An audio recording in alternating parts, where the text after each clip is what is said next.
बिस्मिल्लाहिर्रहमानिर्रहीम। अस्सलाम वालेकुम। मैं हूँ आयशा और वेलकम करती हूँ आपको आयशा के किचन में। आज मैं लाई हूँ आप लोगों के लिए इफ़्तार स्पेशल की एक और मज़ेदार सी रेसिपी, एग लॉलीपॉप आज हम तैयार करेंगे, जो कि बच्चों को तो बहुत ही पसंद आने वाले हैं। इफ़्तार के अलावा आप अपने बच्चों को लंच बॉक्स में भी बनाकर दे सकते हैं या फिर किसी पार्टी पर भी बनाएं तो ये बेहद मज़ेदार से और टेस्टी से होते हैं। एग लॉलीपॉप ना सिर्फ खाने में मज़ेदार होते हैं बल्कि ये हेल्दी भी हैं, क्योंकि हमने इसमें एग का यूज़ किया है। तो रेसिपी को एंड तक ज़रूर देखिएगा, अच्छी लगे तो लाइक शेयर ज़रूर कर दें, और अगर चैनल पर नए हैं तो चैनल को आपने ज़रूर सब्सक्राइब करना है। तो चलते हैं किचन में और आज की ये मज़ेदार सी रेसिपी को बनाना स्टार्ट कर लेते हैं। बिस्मिल्लाह करते हैं। मज़ेदार से एग लॉलीपॉप बनाने के लिए सबसे पहले तो यहाँ पर मैंने ले लिए हैं एग। इनको मैंने हार्ड बॉयल कर लिया है और अच्छे से छील लिया है। उसके बाद हमने एक छुरी की मदद से इस पर हल्के हल्के से कट्स लगा लेने हैं, ताकि जब हम एग लॉलीपॉप खाएं तो ये फीका ना लगे। अब यहाँ पर मेरे पास आइसक्रीम स्टिक्स हैं। अब एक अंडे को इस स्टिक में लगा लेना है और लॉलीपॉप बन जाएगा। देखें कितना मज़े का लग रहा है। इसी तरह तमाम एग्स को मैं यहाँ पर स्टिक्स लगाकर साइड पर रख दूँगी। यहाँ पर मैंने 6 अंडों का इस्तेमाल किया है। आपकी जितनी रिक्वायरमेंट हो आप उतने ही बना सकते हैं। यहाँ पर मैंने इसकी कोटिंग बनानी है, जिसके लिए मुझे चाहिए प्याज 1 कटोरी के करीब, जिसको बारीक से मैंने चॉप कर लिया है। 2 चम्मच शिमला मिर्च के हैं, इसको भी मैंने बारीक सा काट लिया है। हरी मिर्चें यूज़ कर रही हूँ, आप चाहें तो स्किप भी कर सकते हैं। 1 चम्मच बारीक कटी हुई श्रेड किया हुआ चिकन है मेरे पास 1 कटोरी के करीब। 100 ग्राम मेरे पास चिकन था, जिसको मैंने बॉईल करने के बाद श्रेड कर लिया है। अब इसमें कुछ स्पाइसेस शामिल करने लगी हूँ। सबसे पहले मैंने शामिल किया है oregano powder, half table spoon इसमें खुश्क धनिया पाउडर, चिली पाउडर है मेरे पास हाफ़ टेबल स्पून, काली मिर्च का पाउडर हाफ़ टी स्पून, और यहाँ पर सफ़ेद ज़ीरा शामिल किया है मैंने हाफ़ टी स्पून। नमक और यहाँ chicken powder half table spoon डाला है मैंने।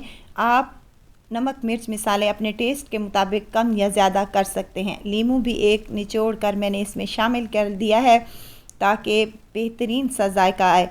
अब यहाँ पर 3 अदद उबले हुए आलू है मेरे पास, इनको भी मैंने बॉयल करने के बाद मैश कर लिया है। अच्छी तरीके से मैश कर लें ताकि कोई भी गुठली वगैरह बाकी ना हो रहे। हरा धनिया भी शामिल किया है ढेर सारा। अब इसकी मिक्सिंग कर लेंगे। मिक्सिंग जितनी अच्छी होगी हमारे लॉलीपॉप उतने ही मज़े के बनेंगे। अब यहाँ पर मिक्सिंग अच्छे से हो चुकी है। हाथों पर लगाएंगे थोड़ा सा ऑयल और उठा लेंगे थोड़ा सा मिक्सचर, और इसको हाथों की मदद से चपटा करते हुए हमने 1 अदद अंडा इसके ऊपर कोटिंग कर लेनी है, बिल्कुल इसी तरह से जिस तरह से ये मैं कर रही हूँ। और मज़ेदार सा हमारा एग लॉलीपॉप बनकर तैयार हो जाएगा। बच्चे तो इसे बड़े ही शौक़ से खाएंगे, क्योंकि बच्चों को अंडे बहुत ही पसंद होते हैं। तो इसी तरह से मैं तमाम एग लॉलीपॉप्स तैयार कर लूँगी। वीडियो स्टेज पर अगर आपको ज़रा सी भी अच्छी लग रही है तो लाइक करें, सब्सक्राइब करें और साथ में बेल आइकन के बटन को भी ज़रूर प्रेस कर दिया करें, ताकि मेरी हर नई आने वाली वीडियो आप तक पहुंचती रहे। अब यहाँ पर एक स्लरी सी तैयार करेंगे, जिसके लिए मुझे 1 कप मैदा और थोड़ा सा नमक चाहिए, और इसमें थोड़ा थोड़ा पानी शामिल करने के बाद हमने एक स्लरी सी बना लेनी है। देखें, ना ही ज़्यादा पतली हो और ना ही ज़्यादा गाढ़ी हो। इसको रखेंगे साइड पर। अब यहाँ पर मेरे पास ब्रेड क्रम्स हैं, ये घर के बने हुए हैं। बस मैंने ब्रेड को चॉपर में डालने के बाद ब्रेड क्रम्स बना लिए थे। अब एक लॉलीपॉप उठाएंगे और इस स्लरी में इसको डिप करते हुए हमने ब्रेड क्रम्स में कोटिंग कर लेनी है। और ये याद रहे कि आपने जब ब्रेड क्रम्स की कोटिंग करनी है तो आपके हाथ गीले नहीं होने चाहिए, नहीं तो हमारे तमाम ब्रेड क्रम्स ख़राब हो जाएंगे और हमारे क्रिस्पी क्रंची ये नहीं बनेंगे। देखें कितने मज़े के यहाँ पर लग रहे हैं। इसी तरह से मैं तमाम की कोटिंग कर लूँगी। ऑयल को पहले ही मैंने गर्म करने के लिए मीडियम हाई फ्लेम पर रख दिया था। अब एक एक करके जितने आपकी कढ़ाई में रिक्वायर हों उतने आप लॉलीपॉप शामिल कर सकते हैं। ज़्यादा ना कीजिएगा, वरना ये इनकी साइड को चेंज करते हुए ये टूट भी सकते हैं। अब यहाँ पर कलर आने पर हमने इसकी साइड को चेंज किया है। देखें कितना ही मज़े का कलर आया है। इसी तरह दूसरी साइड भी इसकी हमने गोल्डन कलर आने तक फ्राई कर लेना है। देखें कितना माशाल्लाह से ज़बरदस्त सा इस पर कलर आया है और टेस्टी से ये बनकर तैयार हो चुके हैं। इस इफ्तार में अपने दस्तरख़्वान पर इस रेसिपी को एक बार तो ज़रूर ट्राई कीजिएगा। इंशाअल्लाह ताला आपको रेसिपी ज़रूर पसंद आएगी।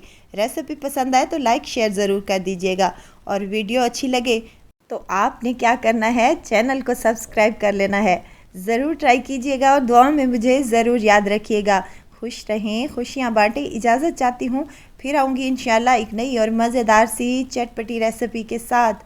आयशा को दीजिए इजाज़त। अपना बहुत सारा ख्याल रखिएगा, दुआओं में मुझे याद रखिएगा। अल्लाह हाफिज़।